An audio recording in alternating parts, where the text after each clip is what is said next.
Welcome to our channel. Today we how to activate your Freshdesk account step by step clearly. To activate your Freshdesk account, start by checking your email inbox. Look for an email from Freshdesk with the subject line Welcome to Freshdesk. Open the email to find your account activation link. Click the activation link provided in the email. You will be redirected to the Freshdesk activation page.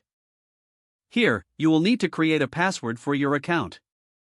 Enter a strong password that meets the specified criteria. Once you've entered your password, confirm it by typing it again. Next, fill in any additional information required on the page. This may include your company name, phone number, or support domain. After completing the form, review your details for accuracy. When you're ready, click the Activate Account button. You will be directed to your Freshdesk dashboard.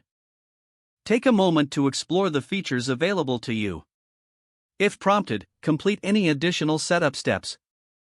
Congratulations, your Freshdesk account is now activated. If the page does not load, refresh the browser or try again in a private or incognito window.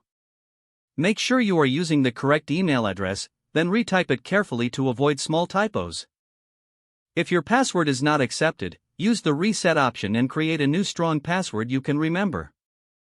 Check your spam folder for verification or security emails, then complete any requested confirmation steps.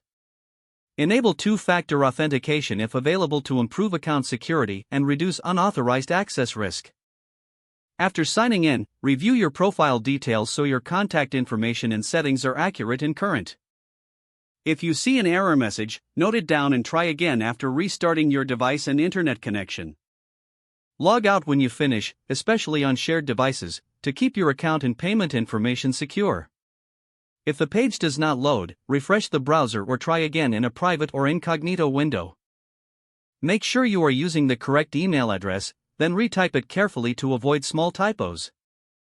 If your password is not accepted, use the reset option and create a new strong password you can remember. Check your spam folder for verification or security emails, then complete any requested confirmation steps. Enable two-factor authentication if available to improve account security and reduce unauthorized access risk. Don't forget to like this video and subscribe to our channel for more step-by-step tech guides.